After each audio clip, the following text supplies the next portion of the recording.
Assalamualaikum warahmatullahi wabarakatuh. Saya Nafail Hamzah dengan NIM B1423088.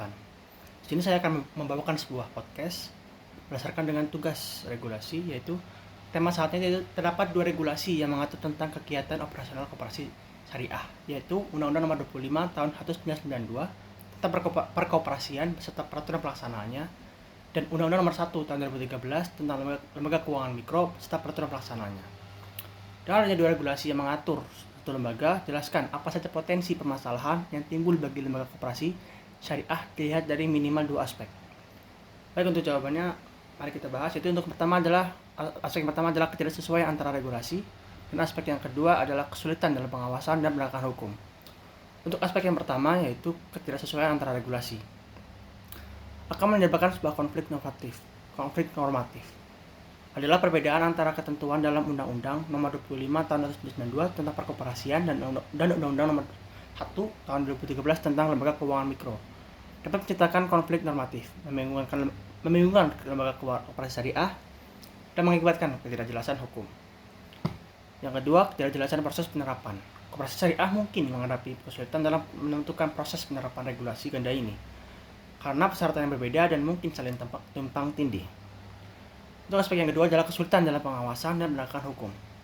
Kesulitan dalam pengawasan, pihak pengawas dan regulator mungkin mengalami kesulitan dalam memantau atau mengawasi koperasi syariah karena adanya dua kerangka regulasi yang berbeda, mengakibatkan celah pengawasan.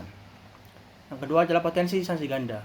Koperasi syariah dapat menghadapi risiko sanksi ganda atau tumpang tindih jika terdapat pelanggaran terhadap kedua regulasi, sehingga mempersulit kepatuhan dan menimbulkan beban tambahan bagi lembaga. Ia dapat disimpulkan adalah koperasi syariah di Indonesia menghadapi kesulitan dalam pengawasan dan penegakan hukum karena ada dua kerangka regulasi yang berbeda, yaitu Undang-Undang Nomor 25 dan Undang-Undang Nomor 1 Tahun 2013. Hal ini dapat menyebabkan ketidakjelasan dalam pengawasan dan penegakan hukum terhadap koperasi syariah, serta memperburuk kepatuhan dan meningkatkan biaya yang diperlukan untuk memenuhi persyaratan regulasi.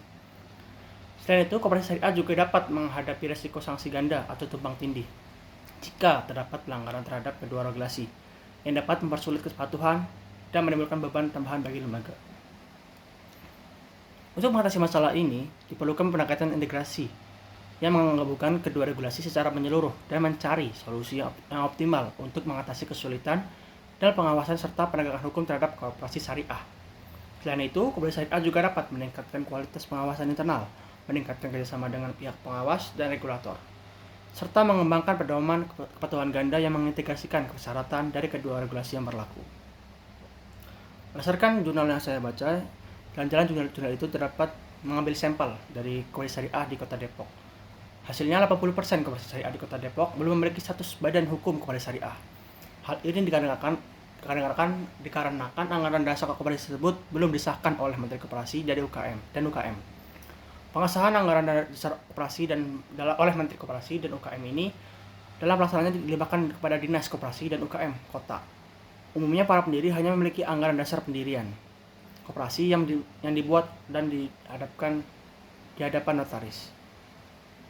Namun hanya 20% koperasi syariah yang telah berstatus badan hukum karena anggaran dasar koperasi tersebut telah disahkan oleh Menteri Koperasi dan UKM. Koperasi syariah yang belum memiliki status badan hukum disebabkan dua hal, yaitu ketidakpahaman tentang konsekuensi status badan hukum dan bukan badan hukum, serta kendala finansial baik pada proses penyusunan anggaran dasar oleh notaris maupun dalam proses pengajuan pengesahan Menteri Koperasi dan UKM melalui Dinas Koperasi Kota. Keberatan secara finansial juga dirasakan oleh koperasi yang sudah berbadan hukum karena dikenakan pajak yang diperlakukan sama dengan pajak untuk BUMN dan bersuara terbatas. Jadi koperasi syariah itu dikenakan pajak yang sama untuk BUMN, sama seperti si BUMN, jadi sehingga memberatkan. Baik, sekiranya cukup itu dari saya, kurang lebihnya mohon maaf. Wassalamualaikum warahmatullahi wabarakatuh.